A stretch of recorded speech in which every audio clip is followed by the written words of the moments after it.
नमस्कार, आप देख रहे हैं अपना उत्तराखंड और मैं हूं आपके साथ तिशा गुप्ता। बुलेटिन की शुरुआत करेंगे देहरादून से आ रही एक बड़ी जानकारी के साथ। सीएम पुष्कर सिंह धामी का कार्यक्रम आपको बता दें, खटीमा बस अड्डे का मुख्यमंत्री पुष्कर सिंह धामी ने लोकार्पण किया है।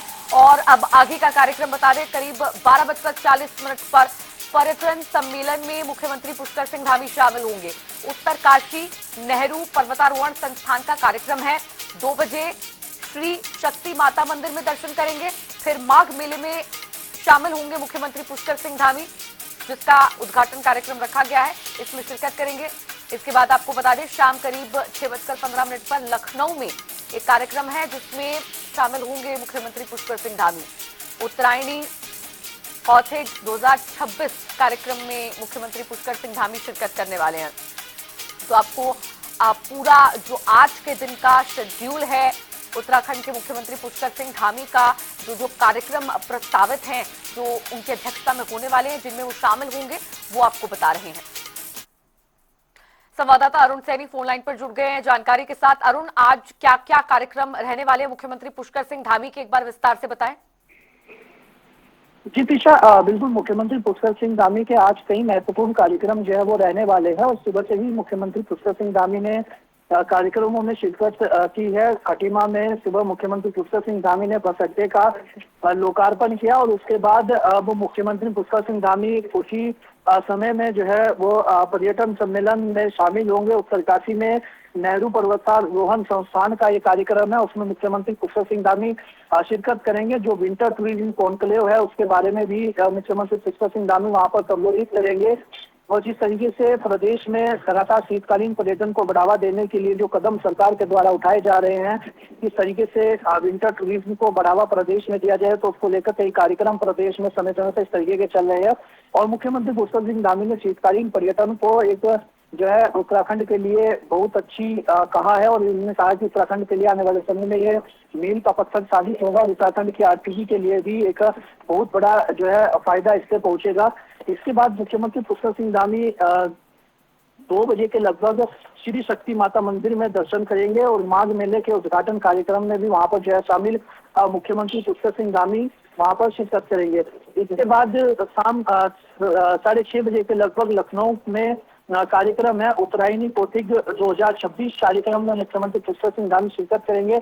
उत्तरायणी जो कार्यक्रम होता है वो 3 से 4 दिवसीय चलता है, जो मकर संक्रांति के बाद 3 से 4 दिन ये कार्यक्रम पूरा चलता है। तो इस कार्यक्रम में मुख्यमंत्री पुष्कर सिंह धामी शिरकत करेंगे और उत्तराखंड की जो संस्कृति है उसके बारे में भी वहां पर लोगों को संबोधित भी करेंगे। जो उत्तराखंड के प्रवासी हैं उन्हें भी संबोधित करते हुए मुख्यमंत्री पुष्कर सिंह धामी दिखाई देंगे। तो इस तरीके से आज के पूरे कार्यक्रम मुख्यमंत्री के जो है वो रहने वाले हैं। ठीक है अरुण सैनी, आपका धन्यवाद ये जानकारी हम तक पहुंचाने के लिए।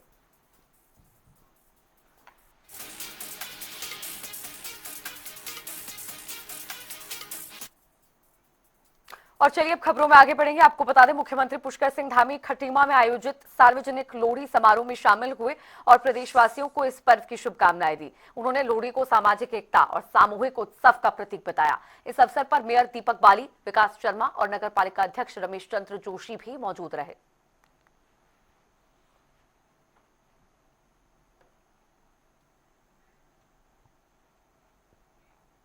और तो वहीं आपको बता दें, मकर संक्रांति के पावन पर्व पर धर्मनगरी हरिद्वार में श्रद्धालुओं का सैलाब उमड़ा। तड़के सुबह से ही हर की पैड़ी समेत सभी गंगा घाटों पर देश विदेश से आए लाखों श्रद्धालुओं ने आस्था की डुबकी लगाई। प्रशासन की कड़ी निगरानी और बेहतर व्यवस्थाओं के बीच मकर संक्रांति स्नान पर्व शांतिपूर्ण और सुव्यवस्थित ढंग से संपन्न हुआ।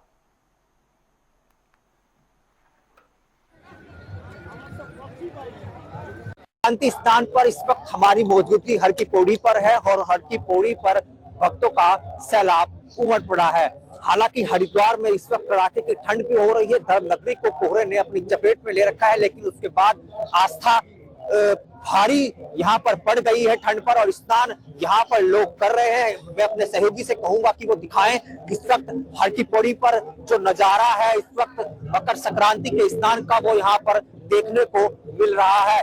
भारी संख्या में लोगों की मौजूदगी है और लोग यहाँ पर स्नान कर रहे हैं और उसके बाद पूजा पाठ कर मकर संक्रांति के इस स्नान पर अपना जो आशीर्वाद है वो यहाँ पर ले रहे हैं। हमारे साथ बातचीत करने के लिए कुछ लोग इस वक्त मौजूद हैं, आइए बात करते हैं। आप कहाँ से हैं? दिल्ली से। आज इस मकर संक्रांति का स्नान हो रहा है, पूरे देश में धूमधाम से त्योहार मनाया जाता है, कैसे देख रहे हैं?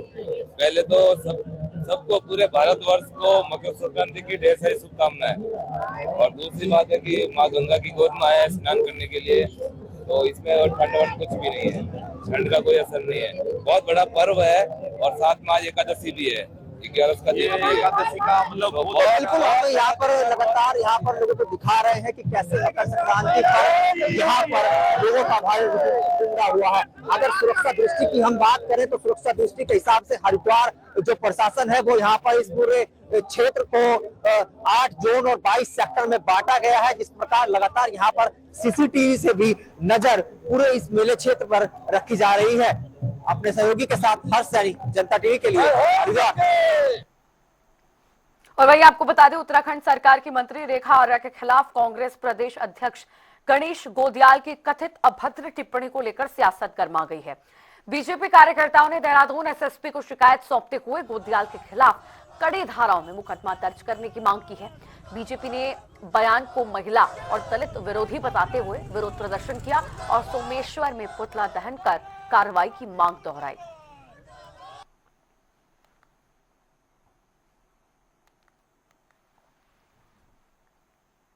देहरादून में वीबीजी रामजी योजना को लेकर बीजेपी और कांग्रेस आमने सामने है। बीजेपी प्रदेश प्रवक्ता नवीन ठाकुर ने कांग्रेस पर तंज कसते हुए कहा कि मनरेगा में शुरू में महात्मा गांधी का नाम नहीं था। साल 2014 से पहले हार के डर से कांग्रेस ने गांधी नाम जोड़ा। साथ ही उन्होंने कहा कि बीजेपी सरकार योजनाओं को नए स्वरूप में ग्रामीण विकास और जनहित के लिए आगे बढ़ा रही है। देखिए, कांग्रेस ने कब गांधी जी के नाम पर योजनाएं चलाई, पहले तो इस सत्य को जानना जरूरी है। आम जनता जानती है 1998 में मनरेगा का नाम के साथ गांधी जी का नाम नहीं था। 2003 में जब कांग्रेस ने नाम परिवर्तन किया, 4 में 27 तब नहीं था। केवल 2009 में जो है गांधी जी के नाम को कांग्रेस ने जो है मनरेगा के साथ जोड़ा, ताकि उनको अपनी जमीन खिसकती हुई नजर आ रही थी, उनको अपनी हार 14 में निश्चित नजर आ रही थी, लेकिन गांधी जी भी उनको नहीं बचा पाए। कांग्रेस ने इस देश में 600 से ज्यादा संस्थानों के नाम जवाहरलाल नेहरू, राजीव गांधी, इंदिरा गांधी के नाम पर रखे, तब उनको गांधी याद नहीं आए। परंतु जब अब आम जनता के हितों के लिए जो है हमने नए क्लेवर में इस योजना को पेश किया, तब कांग्रेस जो है झूठ फैला रही है। 100 से बढ़ाकर 125 दिन जो है अब मजदूरी कर दी गई है। पारदर्शी तरीके से जो है अब इसकी निगरानी होगी, सीधा अकाउंट में पैसा जाएगा, आधार कार्ड से लिंक होगा। ये सारी जो है हमने उसमें सुविधाएं जोड़ी हैं। तो कांग्रेस को इससे दिक्कत हो रही है। कांग्रेस को लग रहा है कि अब आम जन को इतनी सुविधाएं मिलेंगी। कांग्रेस भाजपा के खिलाफ नहीं है, कांग्रेस आम जन के खिलाफ है। मंत्री रेखा आर्या के पति गिरधारी लाल साहू के विवादित बयान को लेकर उत्तराखंड की सियासत गर्मा गई है। महिला कांग्रेस ने देहरादून के डालनवाला थाने में एफआईआर की मांग की है, लेकिन पुलिस द्वारा मामला दर्ज न किए जाने पर देर रात तक धरना दिया गया। महिला कांग्रेस प्रदेश अध्यक्ष ज्योति रौतेला ने पुलिस पर सत्ता के दबाव में काम करने का आरोप लगाते हुए चेतावनी दी कि 17 तारीख तक एफआईआर न होने पर एसएसपी कार्यालय का घेराव किया जाएगा। होंगे कि इस प्रदेश की पुलिस सत्ता सरकार और भाजपा के इतने प्रेशर में काम कर रही है, उनके ऊपर इतना ज़्यादा दबाव है कि एक व्यक्ति जो कि महिला सशक्तिकरण के जो मंत्री हैं उनके पति हैं, और वो महिलाओं के व्यापारीकरण की बात करते हैं, महिलाओं को खरीदने की बात करते हैं, उसके खिलाफ जब महिलाएं एफआईआर करने के लिए गई तो पूरे दिन के संघर्ष के बाद भी एक एफआईआर दर्ज नहीं हम लोग करा पाए। अब क्योंकि 2 बार इन लोगों ने हमें डिटेन करा, पहले पुलिस लाइन छोड़ा, फिर हम दोबारा गए, उसके बाद हम लोगों को उन्होंने बस में बिठा के ऋषिकेश ले गए, ऋषिकेश से वापस पुलिस लाइन छोड़ा और हम दोबारा तीसरी बार में जब हम लोग थाने पहुंचे, हमारे सीनियर लीडरशिप और कांग्रेस के सभी साथी वहां पहुंचे, तो जो एसएसपी देहरादून है उन्होंने एसएसपी जो अल्मोड़ा है उनको एक पत्र लिखा है। उसमें उन्होंने जो हमारी तहरीर थी उस पर कार्रवाई करने की बात करी है। कल अल्मोड़ा महिला कांग्रेस हमारा एसएसपी देहरादून से जाकर एसएसपी अल्मोड़ा से जाकर मिलेगा, और अगर 3 दिन के अंदर 17 तारीख तक हमने उनको बोला कि अगर एफआईआर दर्ज नहीं हुई तो 18 तारीख को हम लोग यहाँ पे एसएसपी देहरादून का वापस घेराव करेंगे। लेकिन मैं सबको आपके द्वारा ये बोलना चाहती हूँ कि इस प्रदेश में जो अपराधी हैं और वो भाजपा से अगर संबंध रखते हैं तो उनके खिलाफ पुलिस प्रशासन सरकार के दबाव में एफआईआर तक करने को तैयार नहीं है। देहरादून में एसएसपी ने पुलिस कार्यालय में मासिक अपराध गोष्ठी आयोजित की। इस दौरान साल 2025 के अपराधों की सर्कलवार समीक्षा करते हुए उन्होंने 107 बीएनएसएस के तहत अवैध संपत्तियों की कुर्की जब्ती तेज करने के निर्देश दिए हैं।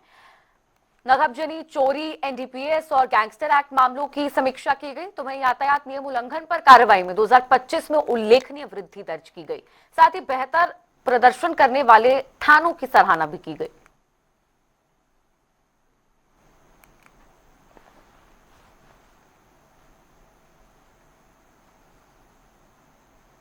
और अब चलिए बुलेटिन में आगे बढ़ेंगे। आपको एक बड़ी जानकारी से रूबरू करा दे। देहरादून सहित उत्तराखंड में आज कोल्ड डे की संभावना है। बड़ी खबर, मौसम विभाग ने घने कोहरे का अलर्ट जारी किया है। 6 जिलों में घने कोहरे का अलर्ट मौसम विभाग ने जारी किया है। 17 और 18 जनवरी को बारिश और बर्फबारी की संभावना भी है। उत्तरकाशी, चमोली और रुद्रप्रयाग में पर्वतीय मौसम का अलर्ट जारी है। हरिद्वार और उधम सिंह नगर में शीत दिवस की स्थिति बरकरार है। मैदानी क्षेत्रों में घना कोहरा छाने के आसार हैं। नैनीताल, चंपावत, पौड़ी और देहरादून में कोहरे की चेतावनी मौसम विभाग ने जारी की है। तो ये उत्तराखंड के मौसम से जुड़ा बड़ा अपडेट आप तक पहुंचा रहे हैं। पहाड़ी और मैदानी इलाकों में लगातार ठंड बरकरार है और पहाड़ी इलाकों में बर्फबारी के बाद जो उत्तराखंड के मैदानी इलाके हैं जैसे कि नैनीताल, चंपावत, पौड़ी, देहरादून, वहां पर कोहरे की चेतावनी मौसम विभाग ने दी है। बर्फबारी का असर वो कोहरे में तब्दील होता हुआ मैदानी इलाकों में नजर आ रहा है। हरिद्वार और उधम सिंह नगर में शीत दिवस की स्थिति रहेगी। मैदानी क्षेत्रों में घना कोहरा छाए रहने के आसार हैं। मौसम विभाग ने चेतावनी जारी की है और इन मैदानी इलाकों में नैनीताल, चंपावत, पौड़ी और देहरादून शामिल है। आपको बता दें, देहरादून सहित उत्तराखंड में आज कुल मिलाकर कोल्ड डे का अलर्ट मौसम विभाग ने जारी किया है। 6 जिलों में घने कोहरे का अलर्ट मौसम विभाग ने जारी किया है और 17 और 18 जनवरी को बारिश और बर्फबारी की संभावना है। पहाड़ी इलाकों में बर्फबारी का दौर इससे पहले भी देखने को मिल चुका है और 17 और 18 जनवरी की जो पूर्वानुमान है वो मौसम विभाग ने जारी किए हैं। मौसम विभाग के अनुसार 17 और 18 जनवरी को बर्फबारी और बारिश पहाड़ी इलाकों में हो सकती है। बर्फबारी से ठंडक प्रदेश में और ज्यादा बढ़ने के आसार हैं और बर्फबारी और बारिश के कारण ही उत्तराखंड के जो मैदानी इलाके हैं वहां पर ठंड का असर और ज्यादा बढ़ता हुआ नजर आ रहा है, जिसका परिणाम स्वरूप कोहरा लगातार मैदानी क्षेत्रों में छाया हुआ है और कोहरे के कारण विजिबिलिटी बेहद कम है।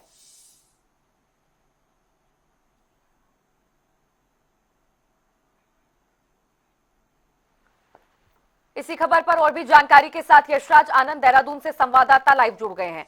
यशराज, मैदानी इलाकों में फिलहाल मौसम को लेकर क्या स्थिति बनी हुई है और मौसम विभाग ने क्या खास गाइडलाइंस फिलहाल जारी की है?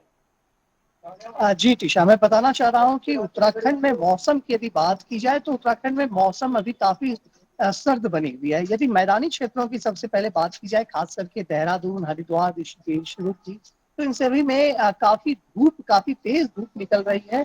और वहीं पर सबसे बड़ी बात है कि दिन में तो धूप निकलती है, लेकिन सुबह और शाम की यदि बात करें तो सुबह और शाम में यहाँ पर धुंध भी देखने को मिल रहे हैं। तो जिस प्रकार से यदि दोपहर की गर्मी जो है यहाँ पर अच्छी खासी गर्मी हो पड़ रही है, लोगों को राहत जरूर मिल रही है। लेकिन पहाड़ी क्षेत्रों की यदि बात करें तो पहाड़ी क्षेत्रों में बिल्कुल राहत नहीं मिल रही है। पहाड़ी क्षेत्रों में लोगों को काफी परेशानियों का सामना करना पड़ रहा है।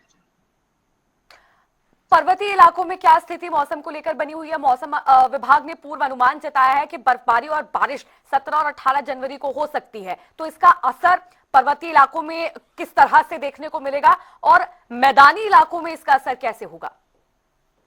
जी, पर्वतीय क्षेत्रों की यदि बात की जाए तो पर्वतीय क्षेत्रों में अभी भी हल्की बारिश हुई है और वहीं पर यदि बात करें तो ओले गिर रहे हैं, लेकिन बर्फबारी की अभी कोई बात सामने नहीं आई है। लेकिन मौसम विभाग के द्वारा ये चेतावनी भी दी गई है कि 15 तारीख के बाद से मौसम में परिवर्तन आ सकता है। हल्की बारिश की संभावना भी व्यक्त की गई है और साथ ही साथ बर्फबारी की भी बात कही गई है। लेकिन यदि बात करें तो 18 तारीख से जो बारिश का अनुमान किया गया है वो बिल्कुल किया गया है कि 18 तारीख से पर्वतीय क्षेत्रों के साथ साथ मैदानी क्षेत्रों में भी बारिश देखी जा सकती है। और पर्वतीय क्षेत्रों जो 2000 फीट से ऊंचाई पर है वहां पर बारिश और बर्फबारी की भी आशंका व्यक्त की गई है। फिलहाल अभी उत्तराखंड की यदि पहाड़ी क्षेत्रों की बात करें तो वहां पर जिस प्रकार से बर्फबारी देखने को मिलती है, इस बार बर्फबारी वो देखने को नहीं मिल रही है। इसलिए पर्यटक भी काफी नाखुश ही नजर आ रहे हैं यहाँ पर जो आ रहे हैं, क्योंकि कई पर्यटक यहाँ पर बर्फबारियों को देखने आए थे, लेकिन बर्फबारी ना होने के कारण वे यहाँ से नाखुश हुए हैं। वही मैदानी क्षेत्रों की यदि बात करें तो 18 तारीख से मैदानी क्षेत्रों में भी हल्की बारिश की संभावना व्यक्त की गई थी। मौसम विभाग के द्वारा भी यह चेतावनी दिया गया है कि 18 तारीख के बाद से ही वो अर्थात बारिश और बर्फबारी की संभावना व्यक्त की गई है। लोग जो आएंगे यहाँ पर वो घूमने के लिए, खास तौर से पर्यटक यहाँ पर जो अन्य राज्यों से आएंगे, वे अपने साथ ठंड के साथ साथ बर्फबारी के लिए भी तैयार रहे, क्योंकि बर्फबारी भी यहाँ पर हो सकती है। फिलहाल यदि बात करें तो ग्लोबलाइजेशन के कारण, मौसम परिवर्तन के कारण इस बार कुछ मौसम का रोटेशन जो है वो यहाँ पर बिगड़ा हुआ नजर आ रहा है। पिछले साल की तुलना में इस बार संभावना व्यक्त की गई थी यहाँ पर काफी ठिठुरन वाली सर्दी होगी और बर्फबारी काफी ज्यादा होगी, लेकिन इस बार उस तरीके का कहीं भी कुछ देखने को नहीं मिल रहा है। बर्फबारी भी कम हो गई है उत्तराखंड में पर्वतीय क्षेत्रों पर, जैसे औली की बात करें, माणा की बात करें, चमोली की बात करें या बद्रीनाथ की बात करें, तो वहां पर काफी बर्फबारी हो गई थी, लेकिन इस बार बर्फबारी उतनी देखने को नहीं मिल रही है। हल्की फुल्की बर्फबारी हुई है। औली जहां पर विंटर गेम्स का आयोजन भी किया जाता था हर बार, या और नेशनल गेम्स होते थे, वहां पर स्केटिंग हुआ करती थी, वहां पर सरकार के द्वारा प्रोत्साहन किया जाता था, लेकिन इस बार बर्फबारी ना होने के कारण ऐसी कोई भी चीजें वहां पर सामने नहीं आ रही है। ना तो भारी बर्फबारी हुई है, ना तो स्केटिंग, ना तो स्केटिंग खेल की भी कोई वहां पर उस तरीके से व्यवस्था की गई है। तो इस प्रकार से इस बार जो है बर्फबारी की संभावना जो है अभी भी व्यक्त की जा रही है, लेकिन बर्फबारी हुई नहीं है। यदि बात किया जाए कि फूलों की घाटी पर, तो फूलों की घाटी पर भी वहां पर लगातार बर्फबारी हुआ करती थी, केदारनाथ में बर्फबारी हुआ करती थी, लेकिन इस बार कुछ भी नहीं इस ढंग से देखने को मिल रहा है। यहाँ पर उत्तराखंड में इस बार चूंकि ठंड पड़ रही है, जो कि कपकपाने वाली, हाड़ कपाने वाली ठंड है, काफी तेज हवाएं भी चल रही है, लेकिन बर्फबारी की कोई अभी तक कोई भी गुंजाइश सामने नहीं आ रही है। ठीक है, धन्यवाद ऋषराज आनंद जानकारी के लिए। हरिद्वार पुलिस ने प्रतिबंधित चाइनीज मांझे के खिलाफ सख्ती जारी रखी है। ज्वालापुर क्षेत्र में सघन चेकिंग अभियान के तहत पुलिस ने पीठ बाजार में कार्रवाई करते हुए एक दुकानदार पर 10,000 का चालान किया। जांच में जानलेवा मांझा बरामद हुआ और इस दौरान पुलिस ने दोबारा बिक्री पर मुकदमा दर्ज करने की चेतावनी दी है।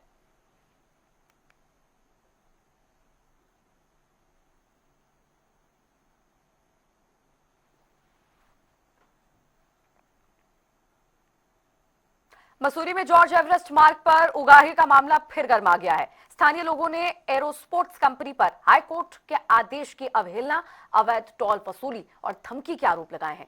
समुदाय ने कोतवाली मसूरी में लिखित शिकायत देकर एफआईआर की मांग की है। आरोप है कि सार्वजनिक सड़क पर अनधिकृत बैरियर लगाकर लोगों को रोका जा रहा था। तो वहीं इस मामले को लेकर क्षेत्र में तनाव का माहौल पैदा हुआ।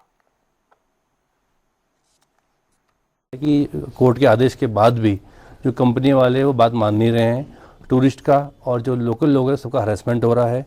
जो दिल्ली से, बॉम्बे से जो गेस्ट आ रहे हैं उनको वहाँ 1-1 घंटा 2-2 घंटा बैठना पड़ रहा है। उनका जो स्वागत हो रहा है वो गार्ड से हो रहा है। 8-8, 9-9 गार्ड उनकी चारों तरफ घूम रहे हैं और उसके बाद वो वापस जा रहे हैं और उनका हरेसमेंट हो रहा है। और पहले ही यहाँ टूरिस्ट नहीं है मसूरी में, सब खाली है, होटल खाली है, होम स्टे खाली है। उसके बाद अगर ऐसा मैसेज जाएगा तो ये मसूरी कोई आएगा ही नहीं। हमने टूरिज्म डिपार्टमेंट में 2 साल से हमने बोला है, बट वहाँ से कोई बात होती नहीं है। उसके बाद हम हाई कोर्ट गए, हाई कोर्ट के बाद भी ये लोग मान नहीं रहे। टूरिज्म वाले बोलते थे हमारे हाथ में तो है नहीं, ये तो बहुत बड़ी कंपनी है, हम कुछ। नगर पालिका की पूरी वो जो रोड बनती है वो पूरी नगर पालिका की रोड है, बड़ी नॉर्मल सी बात है। अब जो जॉर्ज एवरेस्ट की जो रोड है वहां पर नीचे आकर जितना उनका बनता है उनको अपना गेट लगाए, कोई प्रॉब्लम नहीं है। वो उनका अपना ओन, जो जैसा कि हमारे सामने है कि उन्होंने लीज पर ले रखी है प्रॉपर्टी। लेकिन आप क्या कर रहे हैं, नगर पालिका की पूरी नीचे तक आकर के, जहां से स्थानीय लोगों का रास्ता जाता है, जहां पे रेजिडेंशियल पीछे लोग भी रहते हैं, वहां पर। माननीय उच्च न्यायालय ने 6 जनवरी को एक आदेश निर्गत किया है। उसके परिप्रेक्ष्य में आप लोग आए हुए थे और कह रहे थे कि वो रास्ते में टोल ले रहे हैं जॉर्ज एवरेस्ट में जो कंपनी है। तो अभी आदेश को देख रहे हैं, बाकी एसडीएम साहब। बुलेटिन में फिलहाल के लिए इतना ही, रुक रहे हैं ब्रेक के लिए।